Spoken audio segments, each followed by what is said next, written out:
Hello everyone, and welcome. My name is Jacobson. I see some new faces, so I always introduce myself.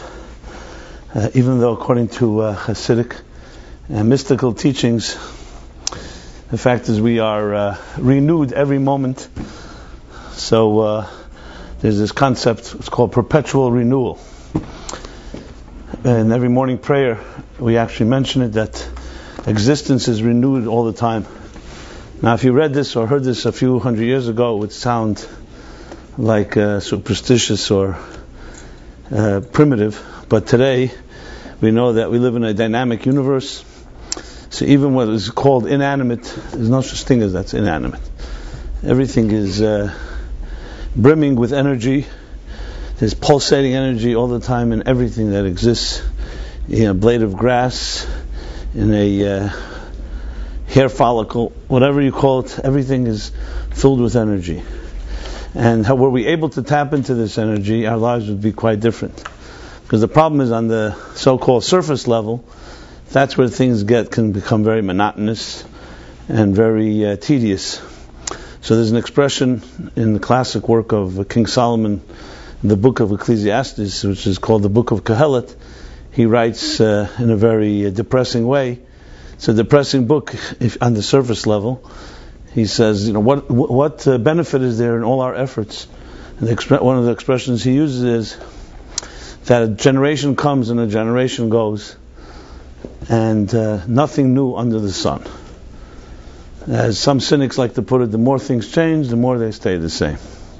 Just different names, different characters, different places. Another expression he uses, all the rivers flow to the sea and the sea never gets full. Basically, as he puts it, everything is vanity, folly, and so on. So, an argument could be made that young little children who explore the world with enthusiasm and that enchantment, they see something new all the time because they're naive and they're innocent, they haven't yet seen the real world. We, seasoned, mature adults who've seen the world, know better.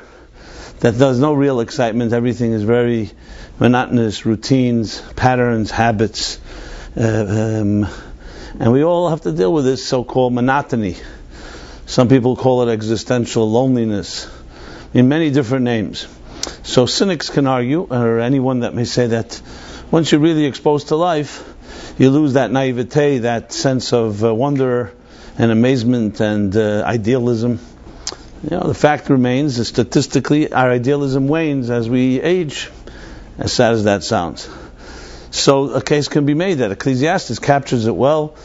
Generation comes, generation goes, and there's nothing new under the sun. But the emphasis here is under the sun. There's a whole reality that's above the sun. And not that we necessarily mean it physically, literally, but metaphorically. Under the sun means when you allow yourself to be subject to the so-called laws of nature that govern the aging process. So then, yes, you could argue that things continuously erode, deteriorate, age, and die. However, if you're able to tap in, and this is, I believe, the key to any system, whether it's within religion, within spirituality, within any transcendent methodology, all comes down to one thing. How can you tap into other forces that don't allow you to succumb to that resignation and to the monotony and the routine? And frankly, all of us are doing it all the time. Anytime you look for a high, you look for some novelty, you look for some change, that's what you're doing. You're looking for something that's spontaneous. Relationships particularly have to deal with this issue. We do not enjoy things that become customary. Big part of love and its excitement, its electricity, is its spontaneity, its surprise, almost its forbidden nature, as opposed to something that's predictable and reliable and consistent. So in a strange way, all of us love the words reliable, consistent, trustworthy, and so on. But the things that excite us actually are not very reliable and trustworthy, and because they become, as the expression, one of the, I believe it's the Baal Shem Tov that says this, tainuk tmidi eina tainuk, which means consistent pleasure ceases to be pleasurable. We need a novelty. We need a high. We need something different, unique. So each of us finds it in our own way. It can be through vacation, through travel, through art, through music, through sexuality, through love, through religion, through spirituality. The list goes on. Everybody has their own way of experiencing it.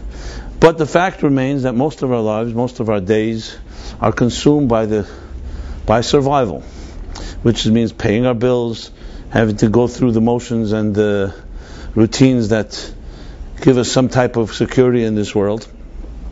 And we have this conflict. Some of us don't have the conflict anymore because either we've mastered the art of compartmentalization, or we've just given up on the more idealistic side of things. I mean, people tell me, always so sad to hear, they tell me, I've given up on my big dreams. I'm happy if I get by the day and it's not worse than it was yesterday. I'm already happy. If I wasn't beat up today. Some people see that as big achievement. So it means minimizing your losses, essentially. Coming out even. Which of course is always sad to hear, because what happens to all those dreams and all the idealism and the hopes and other forces that really is what makes us be alive. So I don't know where each of you stands. I'm sure everybody has their own ups and downs. I'm sure every day is not the same as the other. Some days I'm sure we wake up all excited, jump out of bed, seize the day, carpe diem, a new day. Then of course you meet the wrong person and they immediately mess up your day. If you're lucky that you meet them later in the day. But the truth is, how many of us really control our destinies? How many times have you made a decision like this today is going to be different, and then something happens, and you suddenly find yourself in a situation that messes up your whole attitude, which itself is also questionable. Why should something else change your game plan? Only showing us that we're vulnerable to other forces. Sometimes we get through the day and it's been a great day. So that's what life is all about. It goes through the vicissitudes, the ups and downs. It's hard to we're sitting in a room with a number of people, and I'm sure online there's a number of more people. So every one of us has our own life story. Now the challenge for myself is how to convey a concept or an idea that is both adaptable and customizable to each person in their own life, but at the same time not just plain generic or platitudes. So that's the challenge, but the fact is, since we are all part of the same human condition, we can empathize and relate to each other. So even though each of us has our own particular trajectory and our own coordinates and our own journey, but there are many similarities in our journeys. I'm familiar with some of these ideas because obviously I experienced them myself. It's not just because I read about them or heard about them. And that's, I believe, the best type of communication is, as the Rabbi Tam says, words from the heart enter the heart. Words that come out of your brain or out of your mouth usually go in one ear and out the other. But words from the heart enter the heart. Or in the beautiful words of, again, King Solomon in the in the book of Proverbs, he says, like a face is reflected in water, so too a heart is reflected in another. And so hopefully I can share a few words from the heart about my life experiences, what I've witnessed, what I've seen. And in some ways we all can help each other, because there's something about synergy, something about communication, that even though each of us has in one way a very lonely place where we have our own particularly unique journey, but our intersecting can empower each other, can empower us all. And one of the reasons for that is because we are ultimately souls traveling in this physical world. Like some thinkers put it, we're not physical entities on a spiritual journey, we're spiritual entities on a physical journey. And as such, our souls can communicate. But to do that, we need to both allow ourselves to enter there. Because as I said before, most of our daily activities are really on a surface level. They deal with survival, they deal with the means. But hopefully each of us can find some respite or some oasis, some moments in our day or lives or weeks where we can find a little more soulful experience. And that's really where real things take place. Under the sun is the material universe. Over the sun is the world of spirit. And each of us can access that. When you access that, that's where you find love, that's where you find comfort, that's where you find deeper truths. And the key thing to understand is not to try to use the conventional tools that we have. We have our tool chest. Our tool chest that we're most accustomed to, let's be honest, is a very physical one. We're accustomed to our sensory tools. What are our sensory tools? These are what we see, what we taste, what we hear, what we taste, touch, and smell. This consumes our lives, seduces our lives. How much stimulation is taking place purely on a sensory level? So you walk down the street, there's so much to see, there's so much to hear, there's so much invading, basically, violating even, our psyches, that it's hard to really shut it all down and say, what does my inner voice sound like? What does my inner spirit feel like? But that is the key to any type of deeper experience and any type of finding some type of answers or direction, especially when a life can be confusing or complicated or even painful and sometimes aimless. So in that spirit, this week's discussion will be on the topic of, are you a pioneer? And it's based really on this week's Torah chapter. As I've mentioned many times, if you're not familiar, I'll just give a little overview. So there's an expression, one of the Hasidic Rebbes several generations past once made the statement, he said, one has to live with the times. Now remember, this was long before the New York Times became an entity, so he didn't mean the New York Times. He has to live with the times. So it was somewhat cryptic, so his students got together and said, what does he mean by living with the times? So they asked his son explained living with the times means living with the Torah that we read in a particular time. Now why did he have to state it in such a cryptic way? Because for a very obvious reason, when you read the Torah, ostensibly it can appear as a biblical text of events that took place thousands of years ago in a different part of the world, completely different type of paradigm, and how relevant could it be to our times? But the fact is, Jewish tradition holds that we read these chapters week by week. Every Shabbat we read its corresponding chapter. There are 52 weeks in the year, corresponding to that are 52 chapters in the Torah.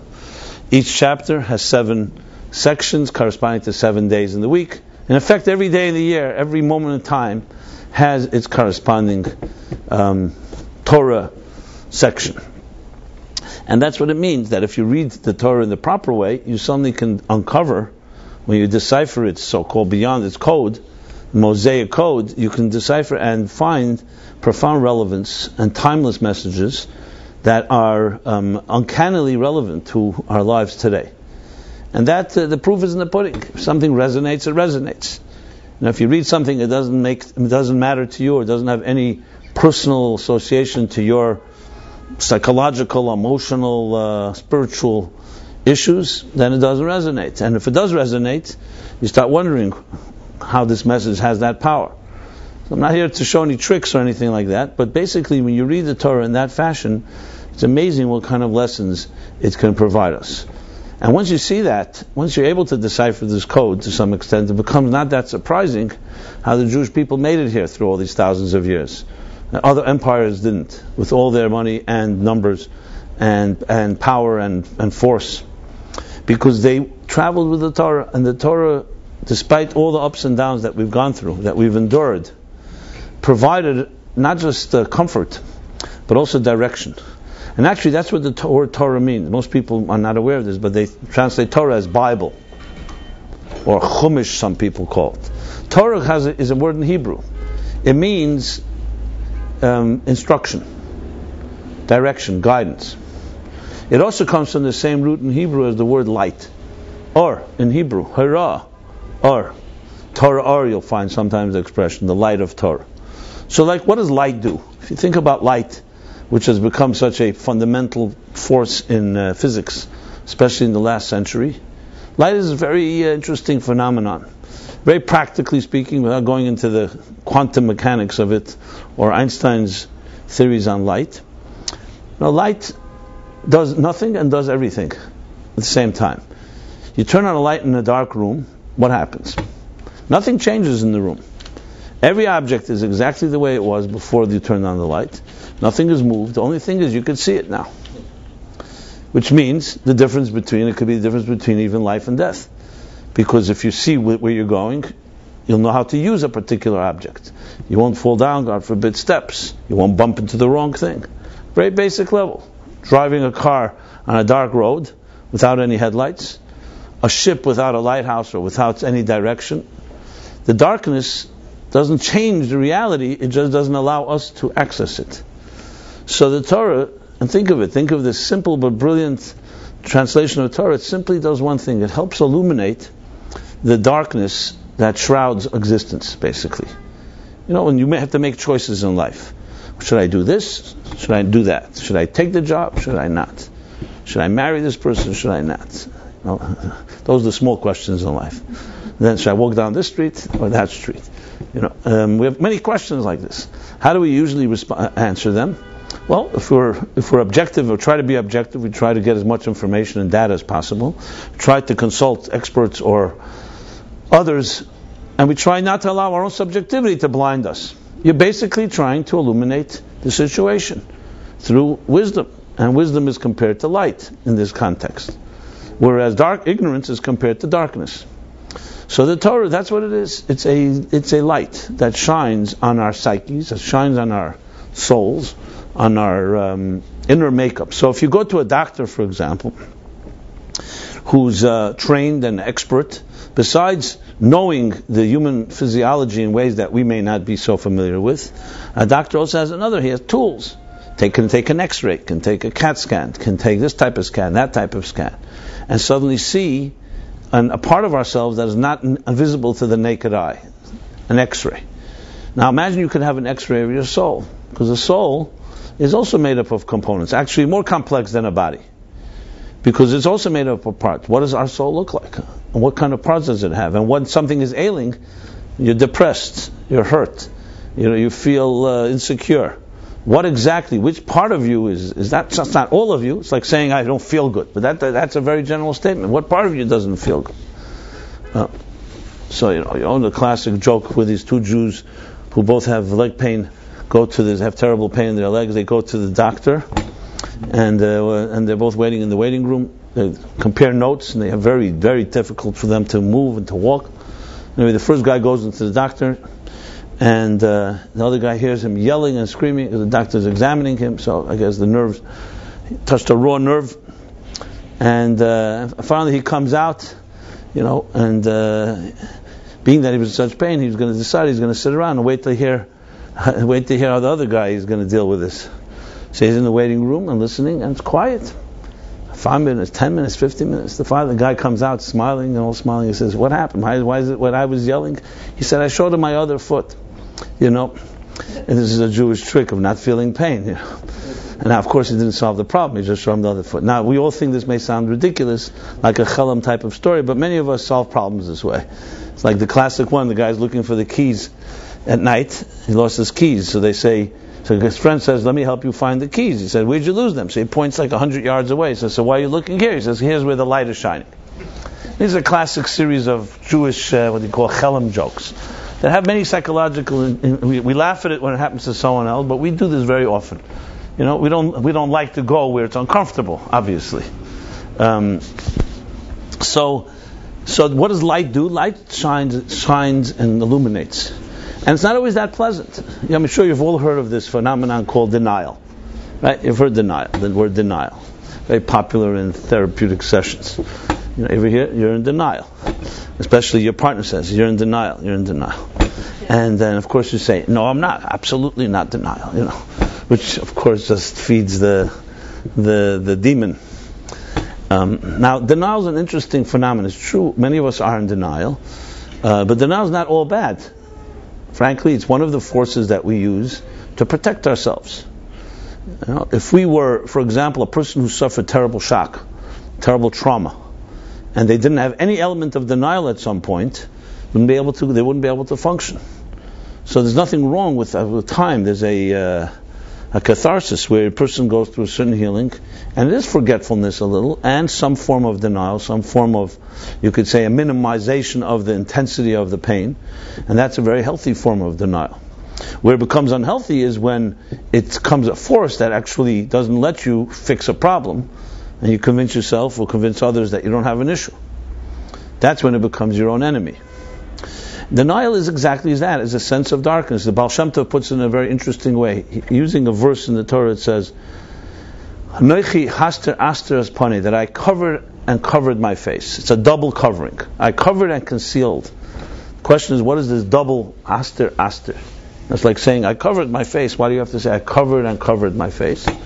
So he explains, because there's two types of concealments. One is, something is concealed. You know it's concealed. It's a matter of discovering what's there. You know it's dark at night. You know it's dark, so you know you need a light to shine to see something, or you need to wait till the morning. But then there's a double concealment. What does that mean? That the concealment conceals the fact that it's concealed. You don't even know it's concealed. You convince yourself it's not dark, it's light. You convince yourself there's no problem. That is essentially denial. So it's even darker than dark because you don't even know it's dark. Another expression they say in Hebrew, they say, Yedias hamach lechetzi refuah. Knowing the problem, awareness of a problem is half the cure. And it's very true. Maybe even more than half the cure. And you think, 1 second, why is it half the cure? Just to know I have a problem? Yeah, because if you don't know there's a problem, that's when the problem really becomes intense. It's like anything in life. Nobody suddenly gets lost in the middle of the woods out of nowhere. You wander off 1 inch, 2 inches, 3 inches, and if you just don't correct your way, you suddenly find yourself after a little while in a place you can't get back. Anything that starts like that, a small little infection. You address it, you preempt a lot of problems. You don't, God forbid, begins to fester, doesn't have fresh air, doesn't have light. What happens? That's where infections love. That's where all bacteria love to thrive, is where there's darkness, where there's moisture and darkness, and nobody notices. So basically, shining the light is not just physically the light; it's also the idea of awareness, knowing there's an issue and addressing it as soon as possible, nipping it in the bud.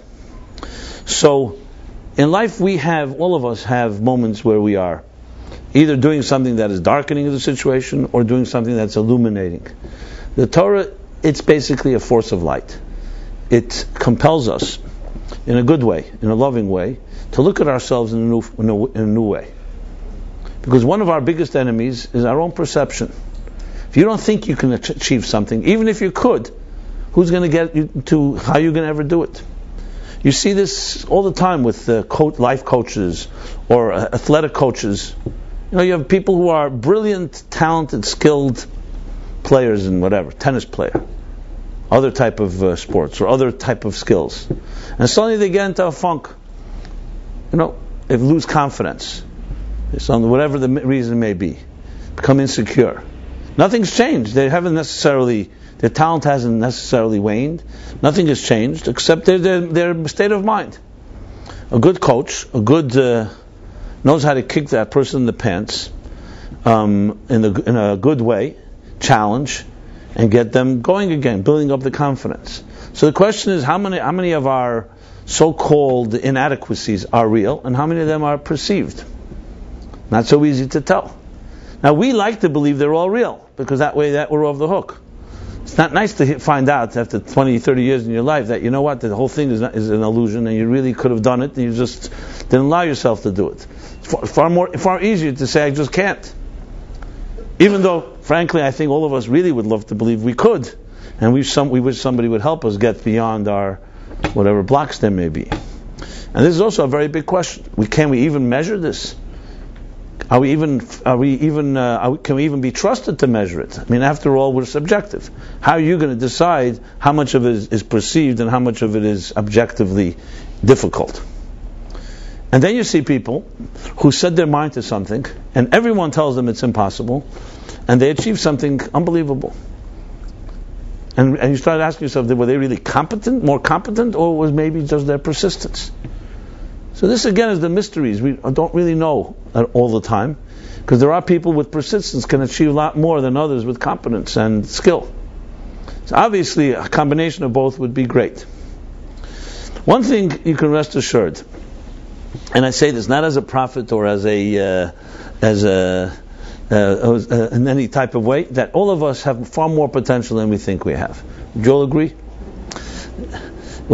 Actually, you don't need to be brilliant to say that, because it's pretty obvious. Potential and actualization, the formula is always that way. Potential is always more than actual. The fact is that we have ideals. Our ideals, our dreams, are always more than what we have presently, or else it wouldn't be called a dream. And going back to the analogy that I often use and I used earlier with children and adults, I would like to submit that the exact opposite is true. It is children that are far closer to the truth than we adults are. We may be more seasoned and more mature and more manipulative and more duplicitous and many other great qualities that we've developed over the years. And children may be less educated, per se, in book knowledge. But let's be honest, who's closer to the truth, a child or an adult? How could a child be further from the truth? A child has not yet been corrupted. So I would definitely trust a child when it comes to anything that's called subjective, objective. Now, a child may not have the brilliance, the articulation, as I said, the volume of knowledge. But when a child is climbing around, crawling around at 1-2 years old on the floor, exploring the world, that's natural to it. That's the way the spirit works. It's restless, it's exploratory, it's excited about everything. It sees energy everywhere. And it doesn't need any type of special entertainment. It's we adults that project onto our children attitudes that ultimately turn the child into us. How depressing that sounds, right? Now, don't get me wrong, I'm not suggesting, listen, I'm an adult, hopefully, as all of you are, but I like to hold on to my inner child, let's put it that way. There's the little story, I think I wrote it and I used it in Toward a Meaningful Life, where there was this Hasidic Rabbi, he was farbringing, as they say. He was sitting around with having a heart-to-heart chat with a few of his disciples and students, and they were saying l'chaim and eating some refreshments and talking, the whole works. The refreshments were running low, but everybody was such a special moment, nobody wanted to leave the room.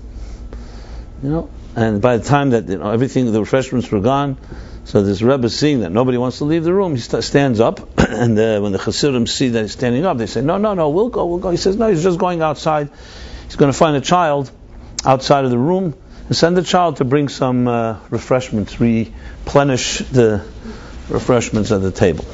Anyway, before they know it, he's out of the room, and it takes a few minutes, 5-10 minutes, he's back with all the refreshments. They realize that that he went and did it himself. So they said to the Rebbe, why did you say there was a child out there? He says, it was. When we were sitting here as adults, we're all so busy we're so consumed with our own excitement of being inspired by each other.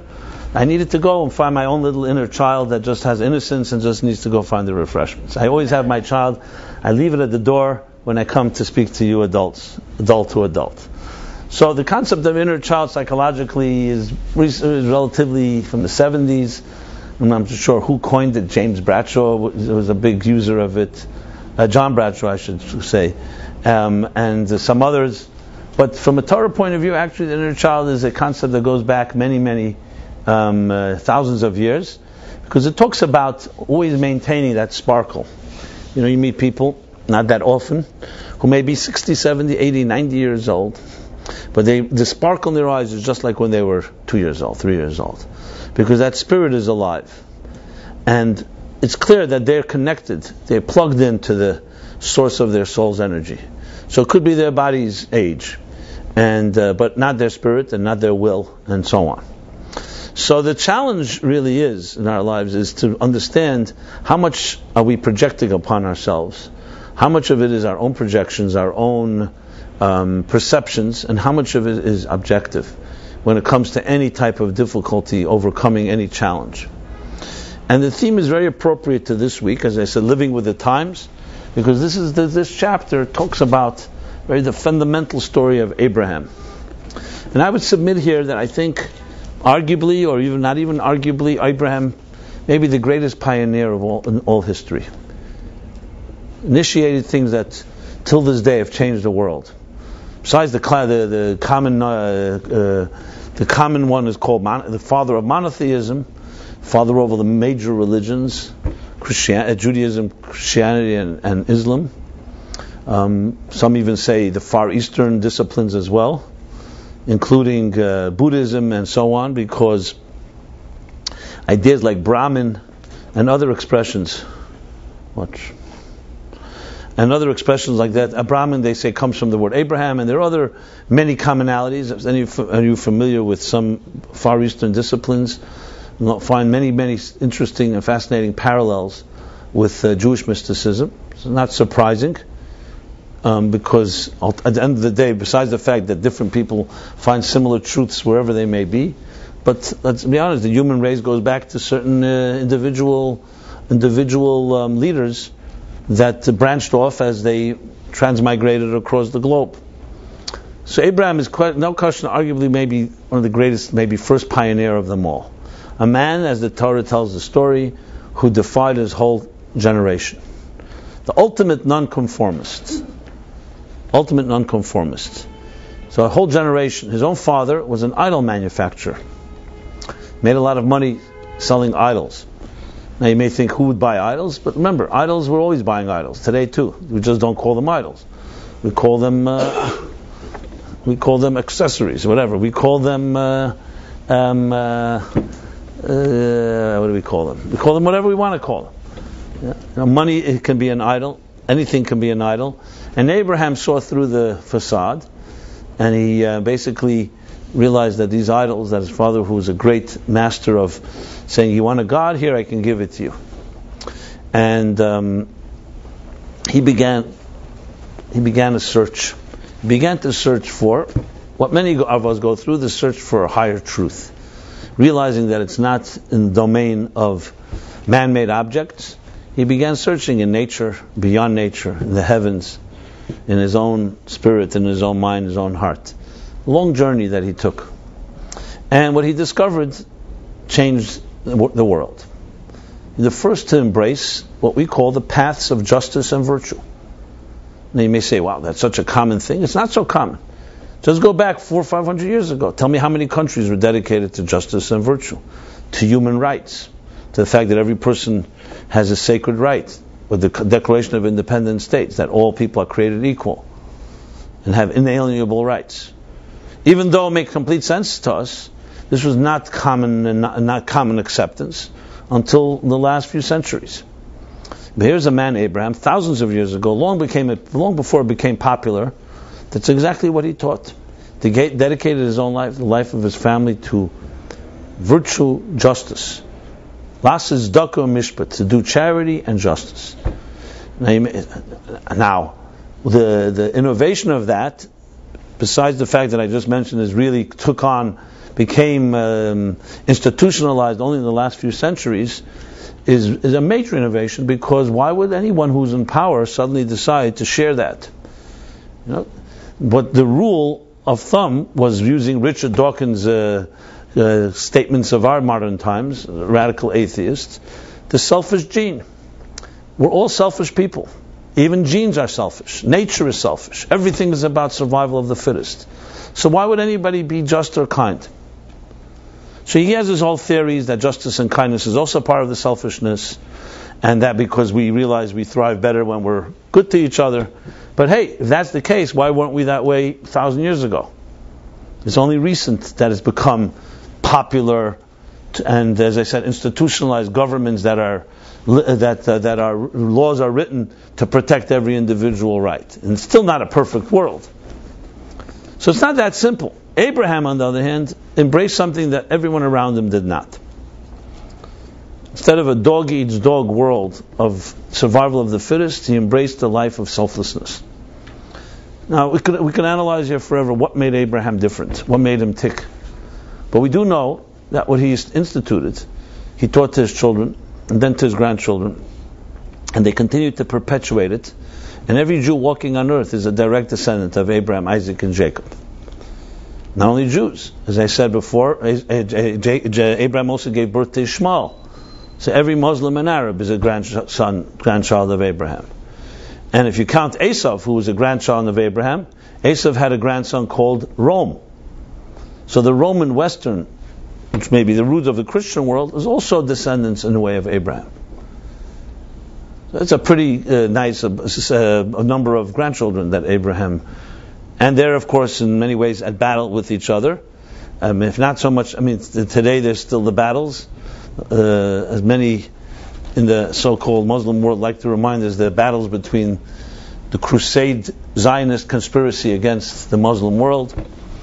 reminding us of those battles. And before that, and over the centuries, if you go back to the Crusades and through the millennia of the Middle Ages and so on, the battles raged, especially over the city called Jerusalem, all claiming that they're the legacy of Abraham. So I've discussed this theme many times in the context of Middle Eastern politics and the battles going on today, how they're traced back to the Abraham's home, which itself is a fascinating discussion. But I don't want to go there today. I want to discuss more about Abraham himself. And as I said, we can sit and analyze, but there are some key lessons we can learn from this man, especially the one who we carry his genes. You know, if you could have Abraham sitting in this room right now as your life coach, what would he tell you? How do you stand up to our world? Now, I'm not suggesting all of us have to stand up and suddenly become revolutionaries, but I am suggesting that if you want to in any way improve your life, you have to start taking control of your life. And to take control of your life, you have to come down to one thing. Who calls the shots? Are you responding to other people's demands and expectations and projections, or do you have some real independence coming from within you? What I mentioned before. That's the bottom line, how one controls their life. You control your destiny. Well, Abraham was a man who did that completely, and he did it in the most powerful way. As I said, he didn't just change his own life, he changed the lives of billions of people, if you count all those generations in history. So it's a great gift to be able to read a story of a man like that. Now, I know many of us would not necessarily read this chapter in the Torah that way, because it's in Hebrew, it's inaccessible, you need to decipher it, there's commentaries.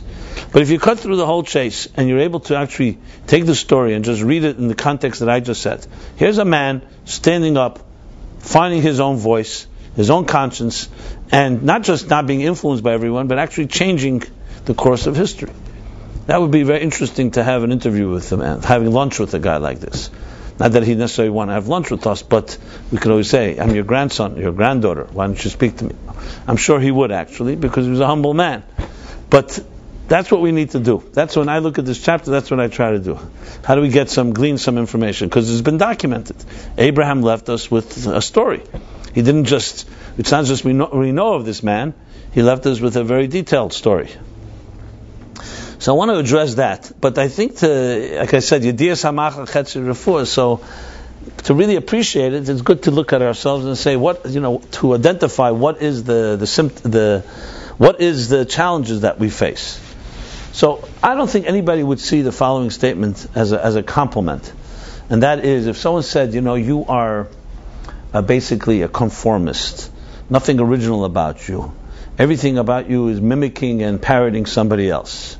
Do any of you would consider anything I just said as a compliment? Probably not, right? I would assume.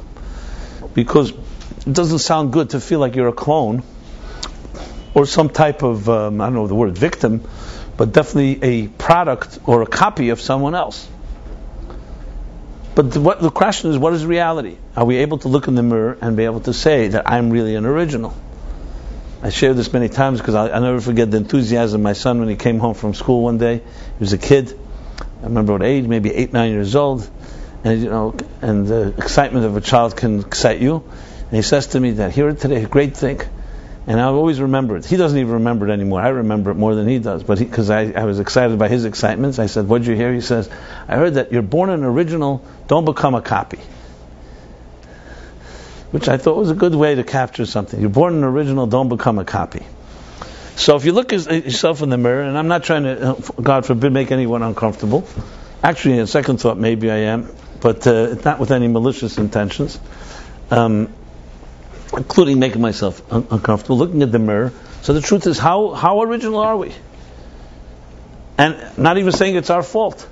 Because remember, at the end of the day, all of us, not just most, every one of us has been shaped by many forces long before we had any choices. For example, our parents. For good or for bad, those are our formative years. What our parents projected on us becomes etched in our psyches, to the point it's hard to even know what would you be like if you had a different parent. Is it really you, or is it not you? Then we have, of course, our schools and our education and our so-called mentors and teachers. Then you have, of course, peer pressure. Then you have the media, thank God. It's all its messages it's sending us. So by the time you really start thinking about these things, you've been so bombarded, inundated with so many forces, it's hard to even say, who would I be if I were not shaped by all of this? Now, I'm not saying that's possible, because if it wasn't shaped by one thing, you'd be shaped by another thing. I remember these very liberal parents many years ago telling me, we've decided we're not going to teach our children anything. They'll just let them just figure it out on their own. Okay, and I smiled to myself. I said, what do you mean by that? Like, what are you going to do when they walk out in the street and they're going to learn from something from somebody? What do you mean not teaching? By teaching them nothing, you're also teaching them something. But it was a very nice liberal statement, which meant nothing, because an impressionable child is an impressionable child. If you don't direct the child, someone else will direct the child, and then it may not be anything similar to what you would like. On the other hand, obviously we're all human beings. No one's a perfect parent. So what you have to do is use your discretion, use your sincerity and integrity to try to convey to your children the best you can convey, but also give them the confidence that when they come of age, they can challenge and they can question, and they don't have to be a clone of you. That's a healthy parent. A healthy parent to say, I will do nothing, is ridiculous. You do the best you can, you try to be as objective as you can. Children are different. You can't impose on one child the same thing you may expect of another child, even your own children. And then you hope as they come of age and their minds develop and they begin to be able to take care of themselves, that they'll have the confidence to even challenge some of the things you may have told them. Now that would be a great parent. You don't have many parents that can do that. There are some parents who either under-delegate or over-delegate, to put it mildly. Basically over-control or under-control. To find that balance is rare. But we'll talk about that perhaps soon some more. The point, however, that I'm making here is, so what are we like without all these influences? One will never really know. But it's good to ask the question, because asking the question at least helps you explore it. And this gets me back to the question about our own originality. Are we a clone? Recently, I remember a few years ago, someone wrote, we are our mother's children. Or maybe it was the book called, We Are Our Father's Children. With a case being made that as you get older, you become more and more like the parents you don't want to become. It's like what the Talmud, the Medrash says. Zrek chutel avira, it's an Aramaic statement. You throw a stick up in the air, it always falls back on its head. It may take 30 years, but at some point, because we gravitate back to things, many of our reactions. Why some people have, for example, terrible rage and anger. It could be associated perhaps with the earlier trauma, earlier pain, earlier repression of whatever it may be. But often it's also copying something we saw. If you saw a parent, a father or mother, react with rage, it becomes a legitimate way to react. To the point you don't even know there's another option. Until someone says to you, that's not necessarily the way. But it's very difficult to change something that becomes so ingrained, because when you see it from the youngest of age, it's just like we adapt words we hear from our parents and reactions and attitudes. So if we have healthy parents, healthiest type of parents obviously will assume that as well, those type of features. But number one, nobody is perfect, and number two, if you have dysfunctional parents who approach things who are very insecure or had other issues they were struggling with, very often you're going to have to contend with that. Very hard to imagine a child not being affected by such an environment. It's actually impossible to imagine that. But the good news is we're not trapped. And maybe the most beautiful, powerful part of Abraham's life is like this. We don't know much about his parents. We do know his father was an auto manufacturer, and I'm sure they were brilliant people. They gave birth to such a child. But he defied them. He went against them. He went against their ways. I'm not saying necessarily he went against them personally, but he definitely forged his own path. And I'd like to believe that his parents actually were proud of him at the end. We don't really know. I've never found a medrash that says what did they think after Abraham became a superstar. Maybe once he won the Academy Award, they were proud. But he never won the Academy Award. There were no Academy Awards. There were no Nobel Prizes either at the time. So, but the fact of the matter is, here you have a story of a person who ended up finding a way to cut the umbilical cord and forge his path. So in looking into his life, it would be fascinating to see how it impacts us. Could we become pioneers like Abraham? The question is not whether you have to become like Abraham. It's like Rabbi Zusha, the famous Hasidic story, was crying in a corner. He was already an older man. He was aging and ailing. And he was crying. They say, "Why are you crying?" He's saying, "I'm crying because I know I'm not going to live much longer. I'll come up to heaven. They're going to ask me, not why I wasn't like Moses, not why I wasn't like Abraham, not why I wasn't like this one, like that one. They're going to ask me why I wasn't like Zusha, meaning why I didn't live up to myself. And I'm wondering whether I did or did not." That's an interesting thing to cry about. In a good way, tears. To find out, did I do what I was capable of doing? Because that's perhaps maybe the biggest question in life. You may accomplish many things in life. You may get a lot of awards. Other people may praise you. The question is, did you fulfill your potential? And all of the potential. So the point here is not necessarily 100% actualization. It's about at least more than what we're doing. But you have to ask the question. And the question is not that comfortable. Because the question means you have to challenge yourself. You have to say, "Hey, you know something? I may be doing a lot of good things, but there may be a lot more." And frankly, one of our biggest enemies, which you will discover in a moment, is our comfort zones. That is the number one challenge. We don't want to get out of our comfort zones. And sometimes our comfort zones may be even pleasant. Frankly, even if they're not pleasant, people that would prefer the known evil over the unknown evil. Many people stay stuck in a place, even if it's a painful place, because it's comfortable. They've gotten accustomed to it. So good, it's not perfect, but they'll say, "I'm accustomed to it." And then you heighten your immunity to things that may be extremely unhealthy. That's why you'll find people in relationships, you look at it objectively, what are you doing in such a relationship? But they've developed, that's where they're comfortable. People especially who've grown up in environments that were not secure, not healthy, often replicate that. They look for such environments. I mean, as weird as this sounds, and I hope nobody is ever is exposed to such symptoms or know somebody that has such symptoms. People who've grown up, especially in very abusive environments, abuse for them is their most comfortable thing. And they almost expect, and not only expect, will actually write a script, will help create chaos in their lives, because they thrive on chaos. And I've seen this with my own eyes, so I am familiar. The first time I saw it, it was a little bizarre. But then you realize why. And it's not a judgment, it's just simply a reality. I remember one person coming to this class particularly telling me, when there's no chaos in my life, I think there's a major problem. The phone rings in my house, it immediately begins to tremble. Who has a complaint to me? I said, when the phone rings in my house, I think, who's calling me to give me a gift? It all comes down to what happened in your life. People have a reaction. For example, if you spontaneously reach out to some people, they may not react at all. Some people immediately think you're going to slap them because that's what they're expecting. Now, how does that develop? Very simple. It's not because they're born that way. If someone slaps a child once, fine. They start being slapped more every time. So every time they see a hand reaching out to them, they expect being hurt. There are many people who associate love with pain. They expect your loved ones will always cause you pain. And if they don't, they make sure to help you cause the pain. They become part of the cause.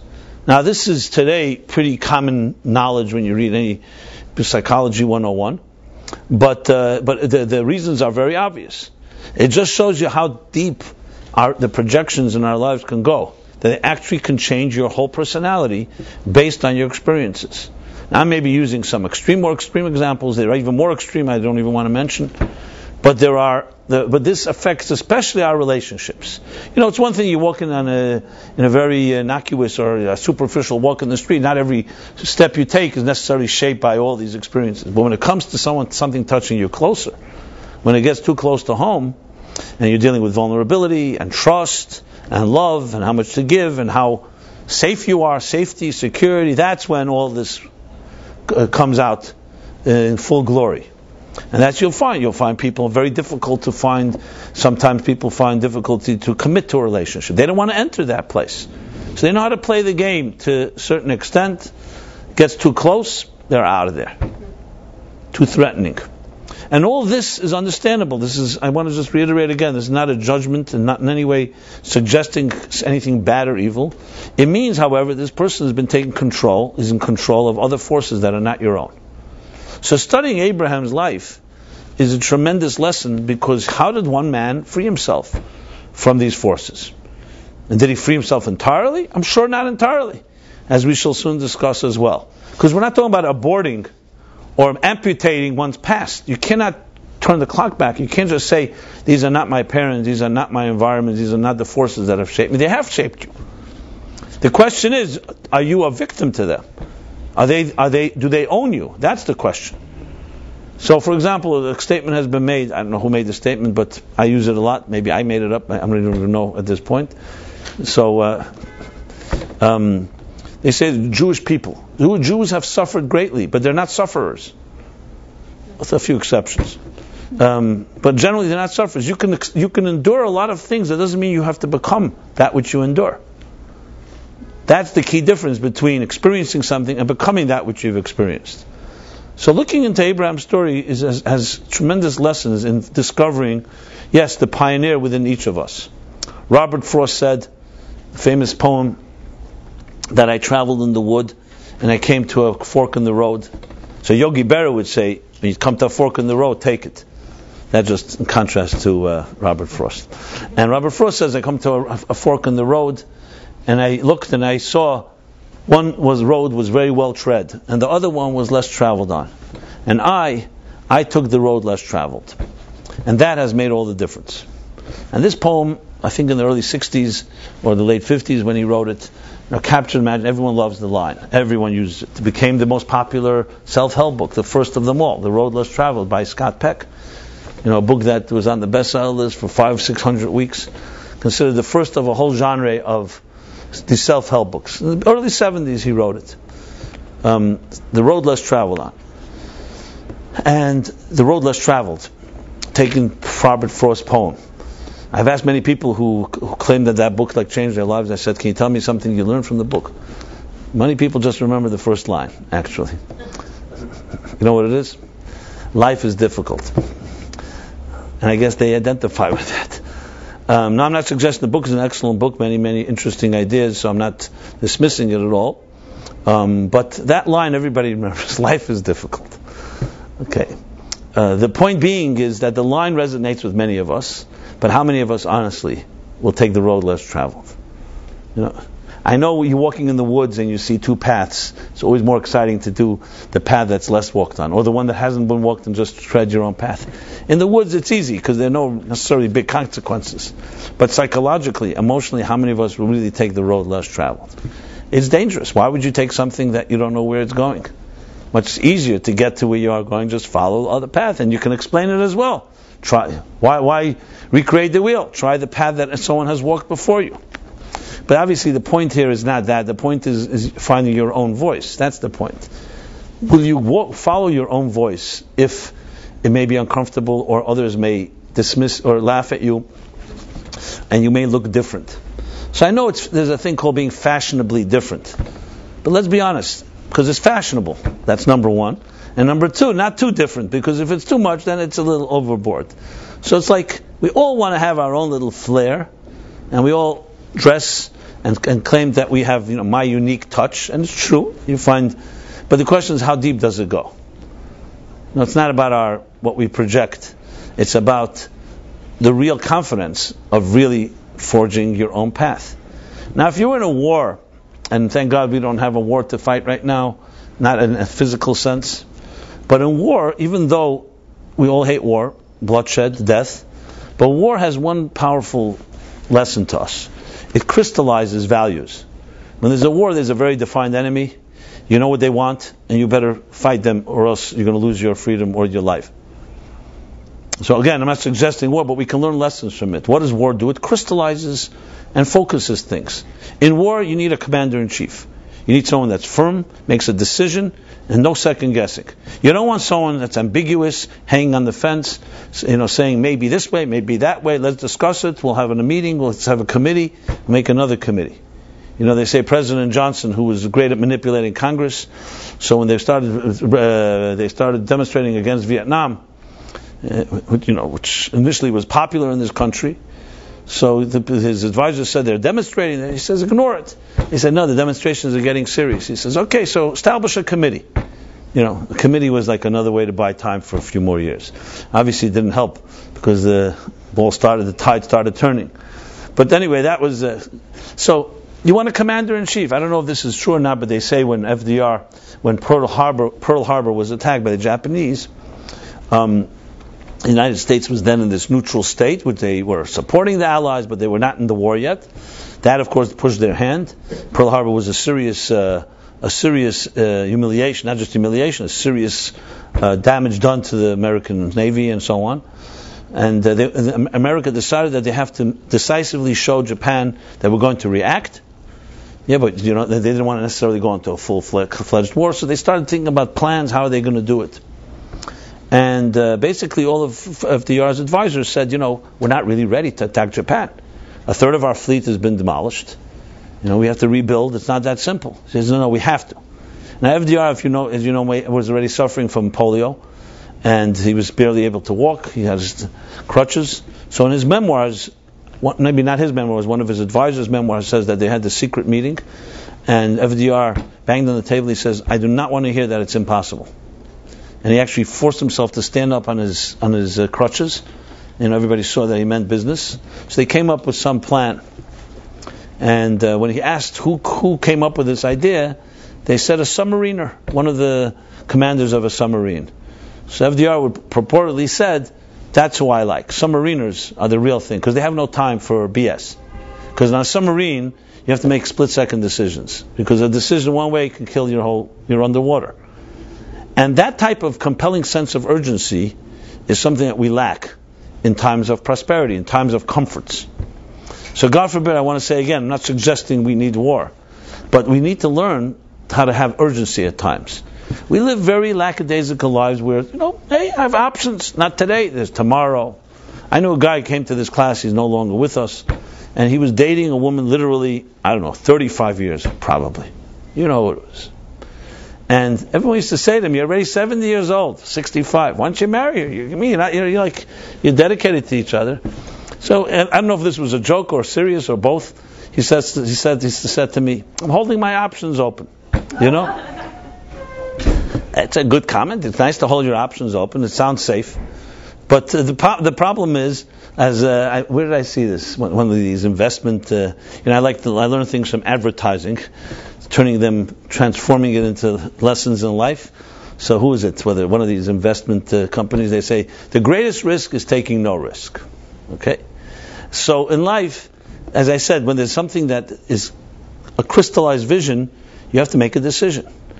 The comforts of our lives, which are great blessings, prosperity, comforts, we don't have a defined enemy, nobody's knocking on our doors, especially as Jews.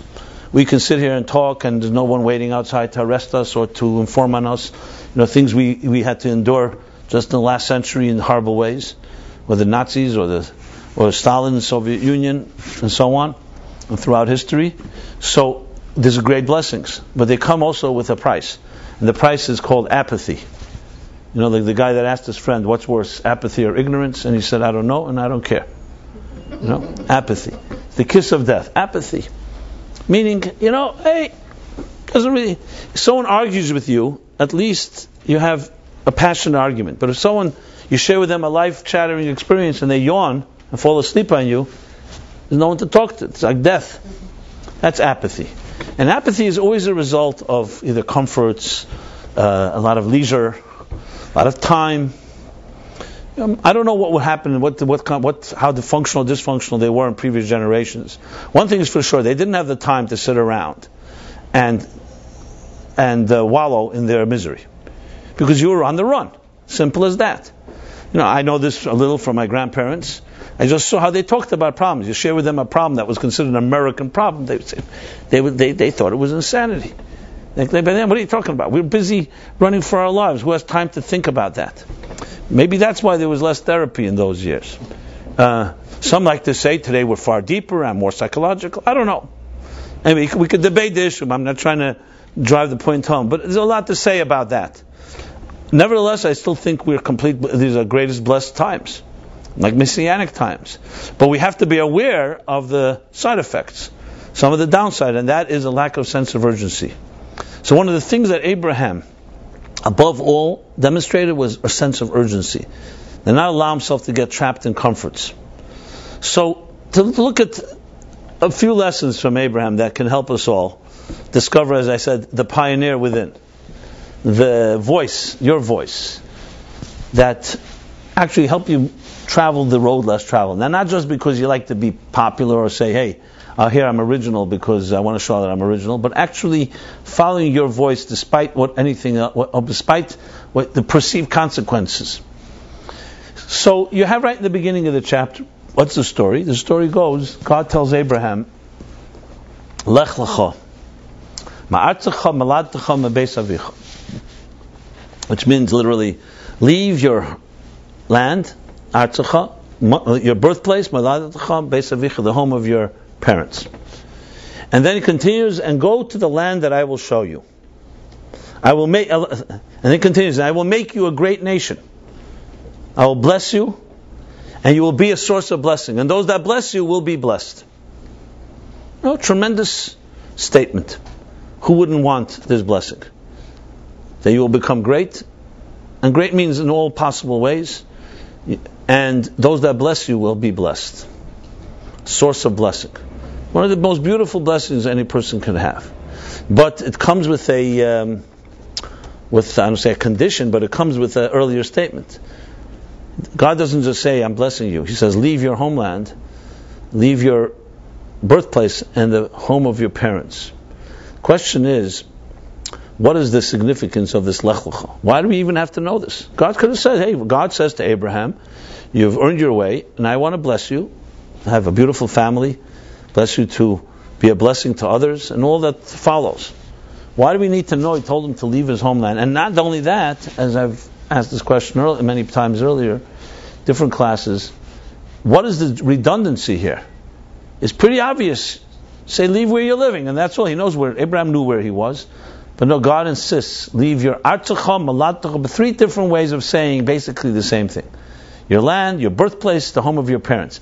Obviously, if you want to get into Talmudic nuances, you could say that you can be your home, you can be a place of birth, but it's not the home of your parents. It could be your land, but it's not your own birthplace. But why the emphasis on these three things? Which happen to be actually the same place. Abraham lived till that point in what is in modern day southeastern Iraq, called the southern part of Mesopotamia. We know that's from the rivers near the Euphrates, the Tigris rivers. That was where he lived. And even more peculiar is this. When it comes to the destination, God is very vague. Go to the land that I will show you. Comes to departure, very precise. Your land, your birthplace, the home of your parents. Which seems counterintuitive, the opposite way. When you give someone directions, you don't have to tell them leave where they are. That's obvious. You have to tell them where to go. Here's the country to go to. Northeast, in this case. Northwest, rather, in this case. The land, the city, the town, the street number, or whatever. Here it's just a vague destination and a very seemingly redundant point of departure. So I know in a GPS you got to put where you are and where you're going. But today GPS knows where you are. You don't even need to do that. You just need to put in the destination. And the answer is fascinating, very practical lesson to exactly what we need to do to become somewhat more pioneering than we are. More original than copy. What are the three things? The three things basically God is telling Abraham, and through Abraham to all of us. This is the cardinal law. You want to become great, you want to find yourself, because Eretz HaShereka could also be read, not the land that I will show you, but the land where I will show you who you really are. You want to discover Ereka yourself, the real you, you need to free yourself from the stuff that traps you. And those are, in one word, subjectivity or comfort zone. In three words, there's three types of subjectivity that each of us has to deal with. One is our natural subjectivity. It's called self-love. Bias, the self-love, the self-interest that drives us, which blinds us often to what is right and what is wrong, because whatever is good for me right now, that's what I look at, even though it may not really be good for you, especially long term. The second bias or subjectivity that affects us is the home of our parents, parental influences and attitudes and projections that I elaborated on earlier. And subjectivity number 3 is the peer pressure, social pressure, the land, not our birth, not the natural love we're born with, but the land in which we live. This is social peer pressure, the environment that affects us so deeply, and maybe deeper than we may even ever know. The Shulchan Aruch, the Code of Jewish Law, opens up with a statement: "Do not be embarrassed of those that may mock you."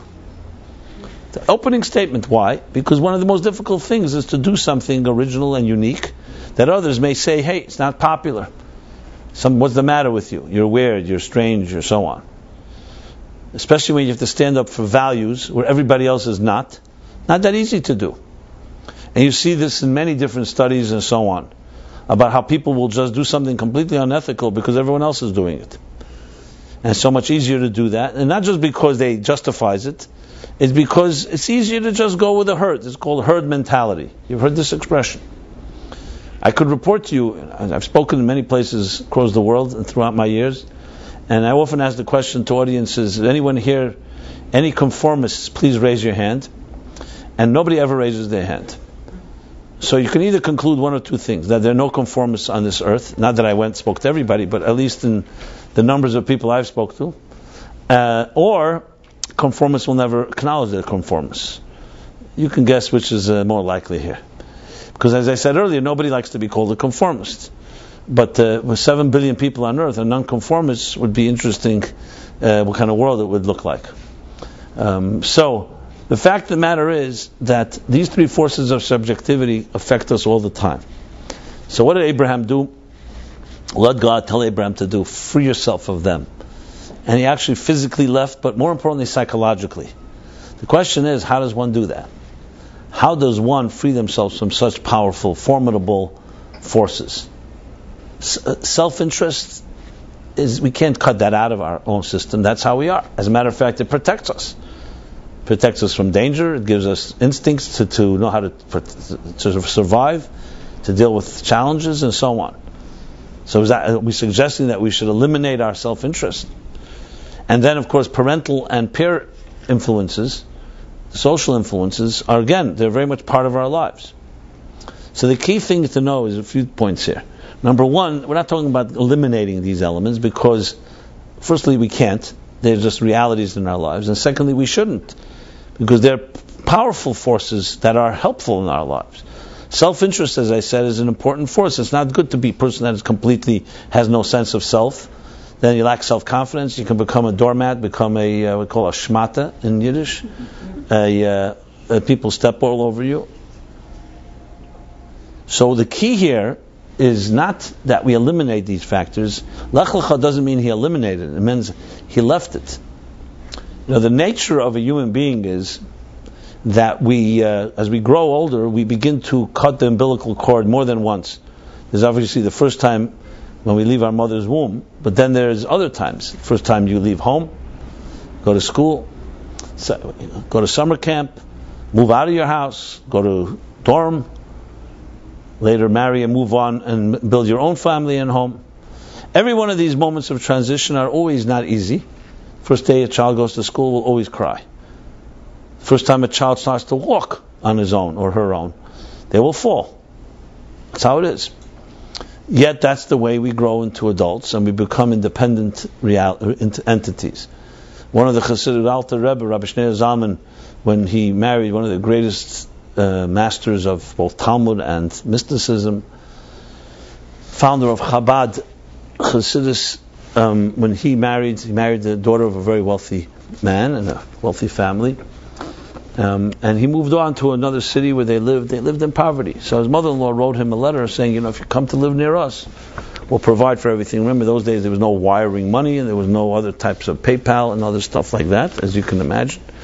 So either you lived in the town with your family and they helped you, or you didn't. If you live here, we won't interfere. You can do whatever. There were no conditions. You can study. You can do whatever it is you want, and we'll provide for you. It would be our pleasure. And his response was very interesting. He wrote to her back that it's a very enticing offer. However, what's even more enticing is to go back into one's mother's womb, where you don't have any concerns, because you eat what your mother eats, you breathe what she breathes, and you have no issues at all. You're completely nurtured and protected for 9 months. However, there's one small problem. The child has gotten too large and the space has gotten too small.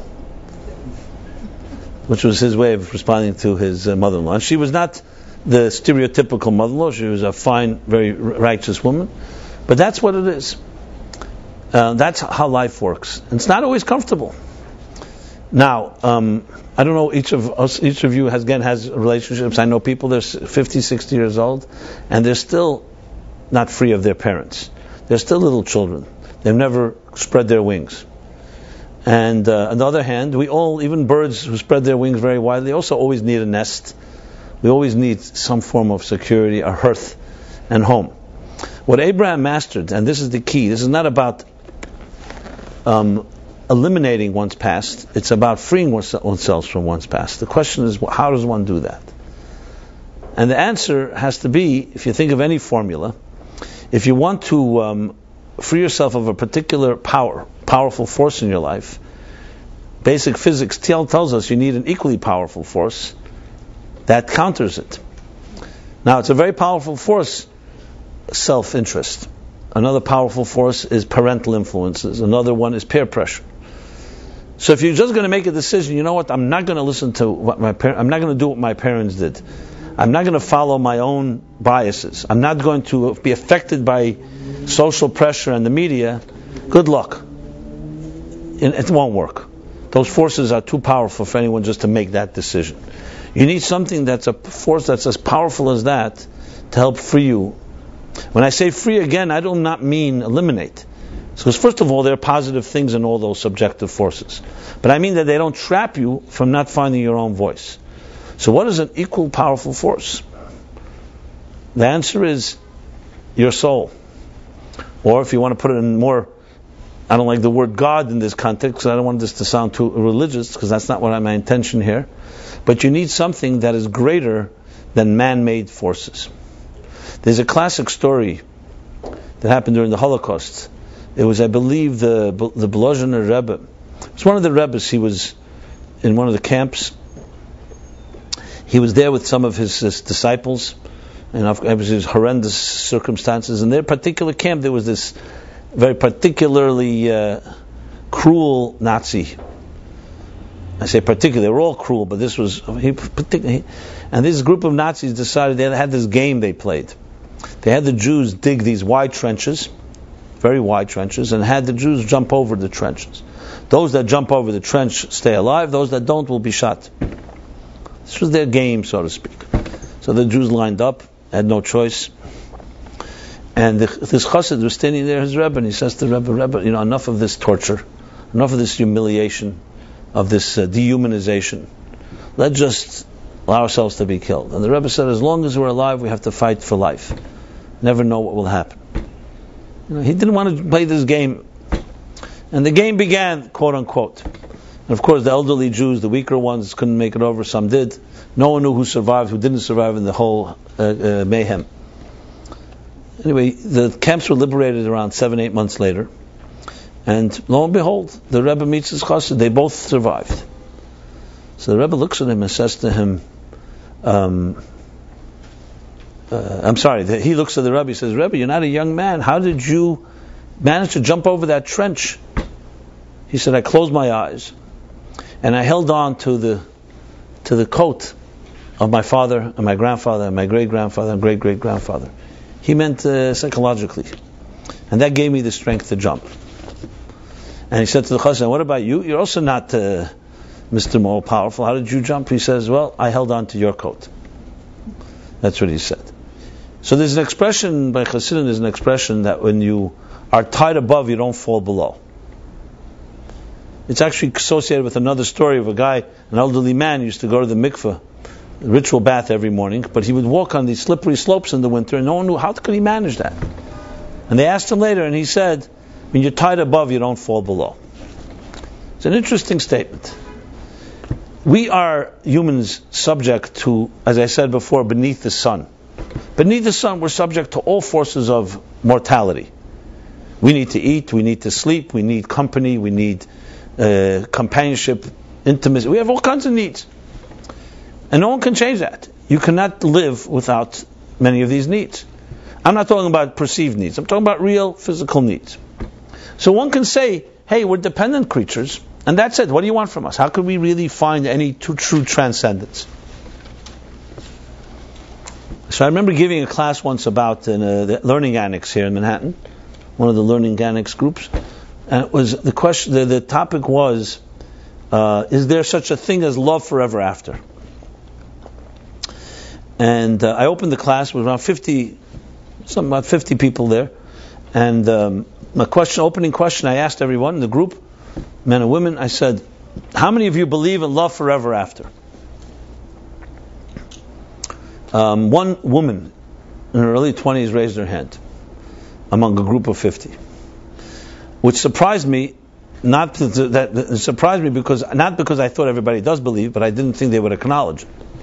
Because I thought more people would raise their hand, at least act that they believe. I even remember there was a couple there sitting at the corner, and when the husband didn't raise his hand, his wife gave him such an elbow, he probably felt it for, So that was a little funny side. Anyway, I asked the groups, I said, how nobody believes in love forever after? I mean, it's pretty, I appreciate your honesty, but why is that the case? So everyone started piping in with their thoughts. Bottom line, the consensus was, it's a fantasy, it's the stuff of novels, movies, it's not real. And one woman, I think, put it very succinctly, and that's what I built my class on, and I was waiting for someone to say that. She said, it's very simple. Everything in life dies. We will die.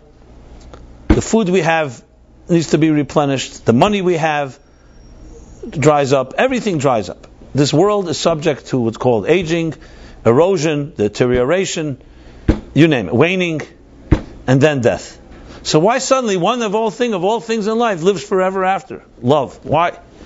Where did we get this fantasy from? That was the way she put it. And then someone else said, and that woman that raised her hand is because she's 21 years old. She never probably had disappointment yet. Well, talk to me in a few years from now if you still believe in it. This was the prevalent mood in the room. So that's what I had to contend with now, because obviously I wasn't going to agree with this. So I said to them all, briefly, I'm just summing it up. What I said, I totally agree with you. If you're subject to the rules of mortality, then obviously nothing in this world is forever. So why would love suddenly be forever? Love is just another commodity, another whatever, experience, whatever you want to call it. And I shared with them, I said, in Judaism there's a concept called binyan adei ad. It's a blessing we give to a new couple, that you should build an eternal edifice. Not just eternal, a double eternal. Adei ad, forever and ever. And how is that explained? Explained is very simple. If you just leave a marriage or a relationship just to the whims, subject to the whims of two individuals, of course, they're two people, and they're going to go through all kinds of different changes, and how, just like each of them changes, their love will change. Like the stock market. If love is built on, and I discussed the three major compatibilities: physical attraction, sexual attraction, emotional connection, you feel for somebody, and intellectual connection, seems great. As a matter of fact, a few people said, if I had one out of those three, I'd be happy. 2 out of the 3 is great, and 3 out of the 3 is just, that's great. So I said, yeah, they're all great, it's true, and you need that. I'm not saying you need to be physically attracted to someone, you need to feel for them. You can like someone's looks, but you don't feel anything. And you need to have some intellectual respect, share ideas, and so on. But there's another fourth dimension. It's called spiritual compatibility. And that's where you share together a vision. See, the first 3 are about you. You like this person, they look good. You look good to them, they look good to you. The second one is emotional, it's about you. The third one is about your mind. The fourth is the spiritual vision. You share a vision that's more than you or her, or more than her and you and him. You have a vision of what kind of home and family you'd like to build together, what kind of children you want to bring, what legacy you want to leave. That's not about you or the other person. then you've introduced what's called the third partner, God. Which is why by a wedding ceremony you have a chuppah. What's the chuppah? The symbolism of a chuppah. Chuppah is a canopy. Is that there's something hovers above the male and the female. Something hovers above. A third dimension we'll call transcendence. And if you don't have the transcendental element, yes, there's no way that a marriage can be forever after, unless, obviously, a marriage is out of convenience. You know, the joke we all hate is the one where the 103-year-old man and the 101-year-old woman come to the rabbi, we must get divorced immediately. They're married 80 years already. What's the rush? We can't stand being with each other one more minute. But 80 years you've been married. Well, we waited for the children to die, you know? So this somewhat gallows humor joke, but it captures many. So I'm not talking about a marriage of convenience, or because, again, the unknown evil is worse than the known. But forever after, you introduce a transcendent element. Transcendence is not subject to change. As a matter of fact, it grows. And as the analogy of real love is, many of us, we hear the word love at first sight. I fell in love. I fell out of love. I meet people who unbelievable love they had, and they're now in divorce court and they're ready to murder each other. So was it real love? Was it not real love? Love is more than just two people deeply passionate about each other, or can't live without each other. You know what love is? As the Rabbi once told a young woman, I bring the story, and I think it's a beautiful way of looking at it. It's like planting a seed. Two people plant a seed together. And as they begin to live their lives and do things together, especially the non-dramatic things that don't have fireworks, the details, the little details that nobody pays attention to, where there are no cameras and so on. And as the years pass, suddenly the love grows into a tree, and these two people are inseparable. Something that is not so common today, because we live in a different type of life. We're looking for the passions, we're looking for the excitement.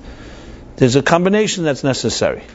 Now, this class is not really about this topic, so I can't elaborate more than necessary on this, because we could talk about it another time, even though I think I'm getting more attention now than I did before. But the point I want to make is, holding on to that quote, tied above, not falling below, that's the key that Abraham discovered. He discovered, if I want a force that can help me find my voice, when all of us are subject to our own biases and to our parental influences and to our peer pressure and social, you need to have something to hold on to. Where am I going to find a voice when it's been shaped by so many other factors? And that's what he began to discover, and that's what he discovered. He discovered God. He discovered a force that's greater than himself. And that gave him vision and mission and sense of urgency and all the tools necessary to cut the umbilical cord in deeper ways. And this has nothing to do with whether it was good or bad parental influences or other influences, even if they're great influences. But that's not you. You are now an adult. You're not your father. You're not your mother. You have your own voice. Hopefully they were great parents and they give you a lot of confidence and they've given you a lot of direction. Great. But still, at some point, what course will you chart? And it's both, to me, one of my most passionate thing in life. People ask me what drives me. My mission is, I'm deeply pained when I see people who have so much uniqueness and individuality and originality, and they're so trapped, above all, in their own little smoke screen, their own cloud. And there's no greater pleasure for me when I see somebody who frees themselves from that and finds their voice. I remember I was once sitting, I shared this story, I believe. There was a couple coming to this class. They were dating each other for many years as well. Not uncommon in New York, so the mecca of single life. Like one guy said to me, I love it in New York because I could be a single and a couple all the time at the same time. Like another guy said to me, I've mastered the art that I was looking for. I have a relationship without commitment. Explain that one, but okay. Basically, I said, did the woman know that too? He said, not yet, but okay. He's figured out the art. So I said to him, I'm sad for you. What can I tell you? So I remember this couple. So the woman, they were dating, and the woman was told the guy, listen, we're dating, we're monogamous, or as it is, might as well get married. And he was procrastinating, delaying, whatever. So she asked me if I would speak to him. So I said, if he wants to speak with me, I'll be happy to speak. I'm not going to impose myself on him. Okay, we met. I remember we met at Grand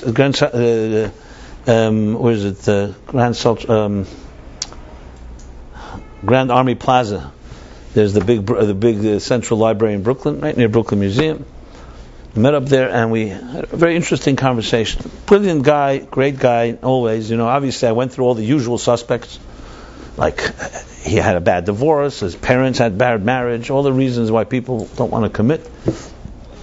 There's a list of, as I said, usual suspects.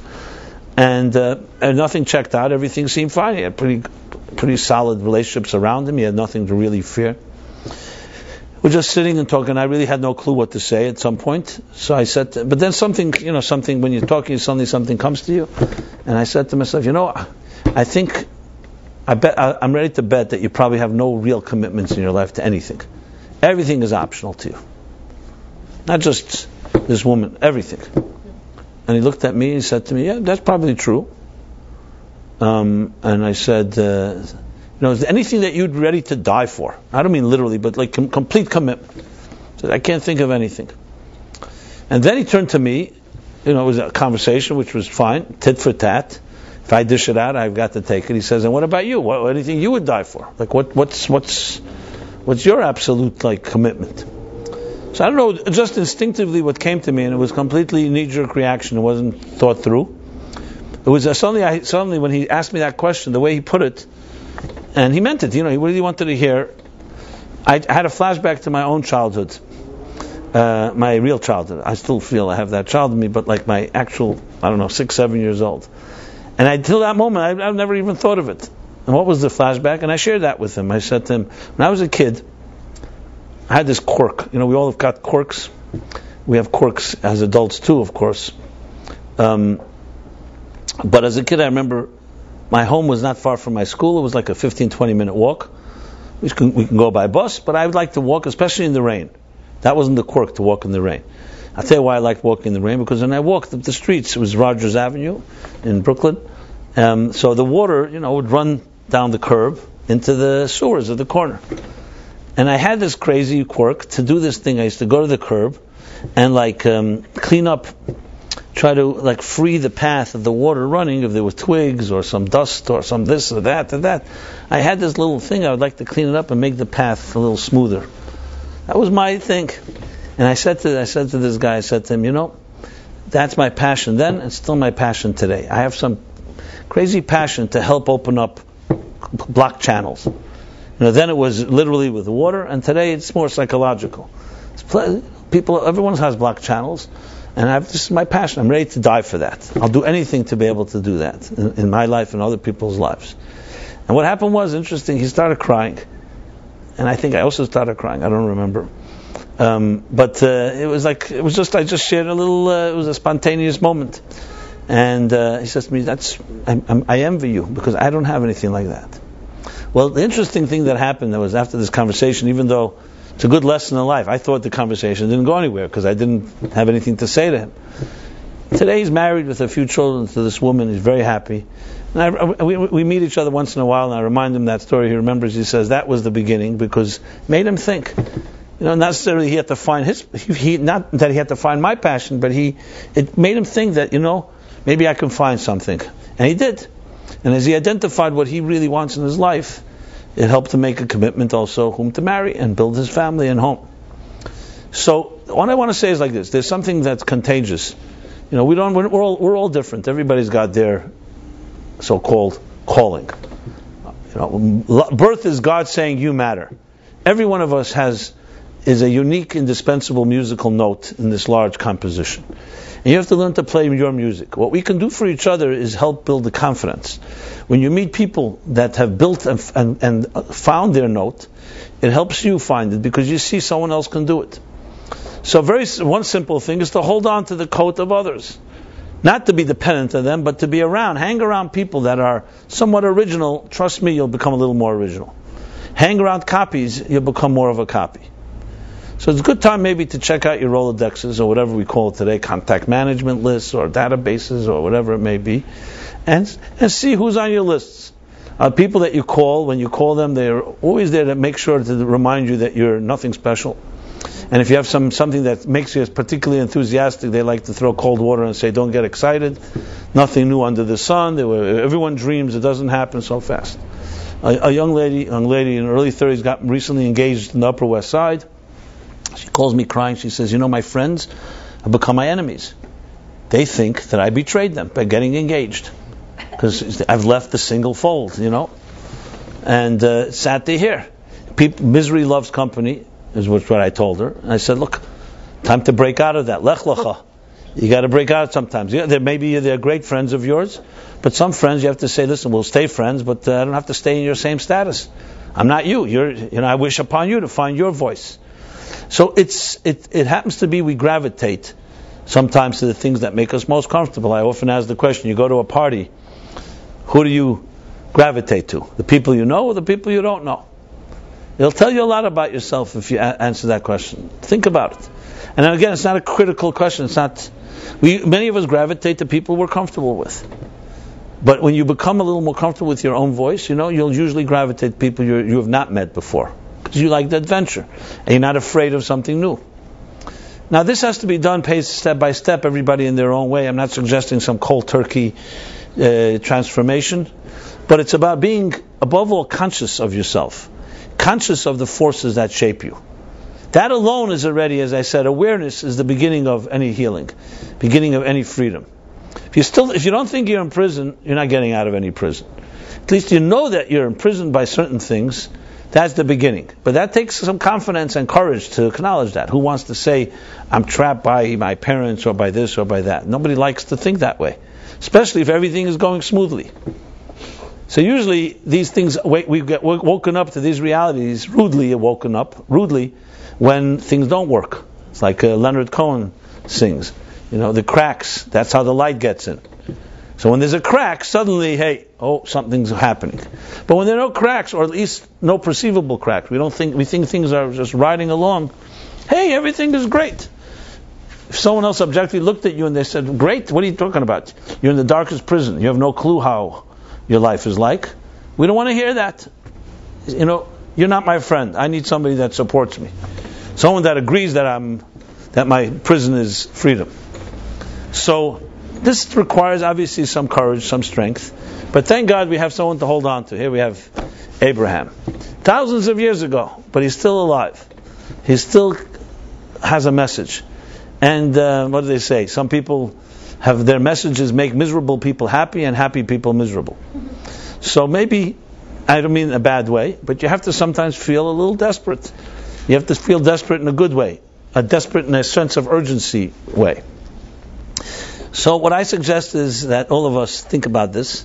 You can read this chapter. It's a very inspiring chapter about a man who made it. Didn't just make it, a trailblazer, a true trailblazer. He's in our genes. He had a beautiful wife who was very similar to him. So it's not just a man thing, there's also a feminine leader here, two pioneers. And they forged a path that changed all of this entire globe. Two people. They had one son, Isaac. They had a son, Abraham had another earlier son, Yishmael, but they had a son, Isaac. And you think just with one child, how far can you go? But look, it shows you that there are ways to connect to something immortal, something that's enduring, and it all comes down to freeing yourself from your own projected self and connecting to something beyond yourself. Because it ends up being is like this.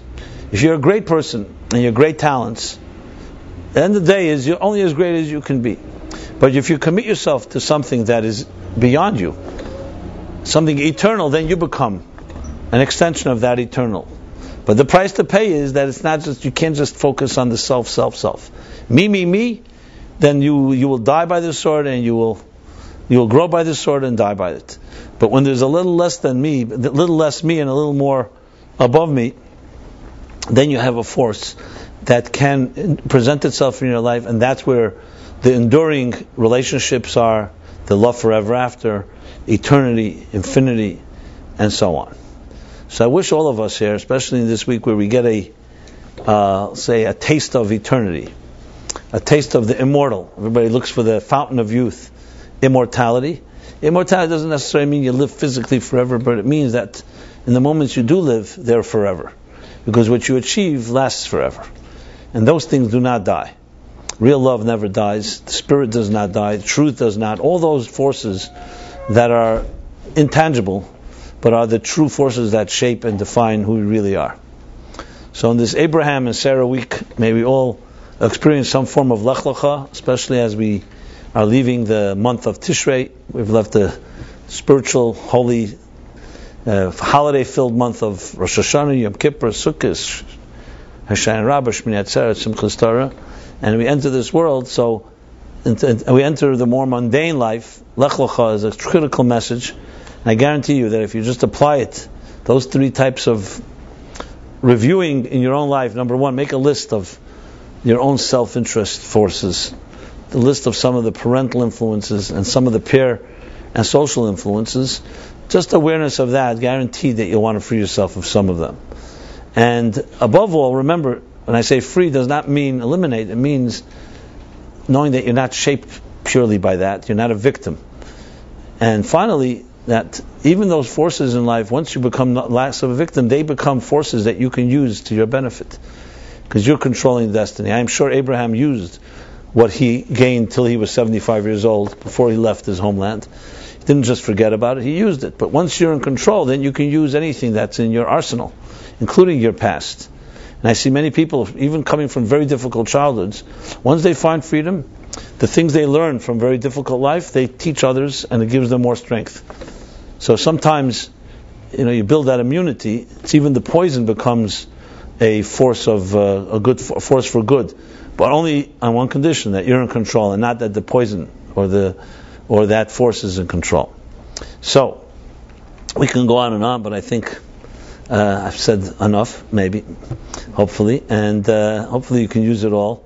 And I want to wish everybody here that ultimate blessing, the blessing that Abraham received, that when you do free yourself a little of these forces, you will discover the real you.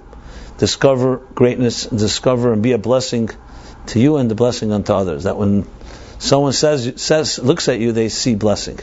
And anyone blesses you is blessed in return. What greater blessing can you say than that? So everyone should have a very Lech Lecha Dika type of week. And it should extend itself into the blessings of actually finding those enduring relationships, eternal ones, and not just straddling the fence, waiting, keeping your options open. Time to make some moves. Sense of urgency. Sometimes making a move, even if it's not always the perfect move, is better than no move. Paralysis is never healthy, because then paralysis begins to feed off itself. And we should have a very freeing week. We will continue this journey in the coming Wednesdays, and Philip will be giving his class tomorrow. Philip Nammerworth.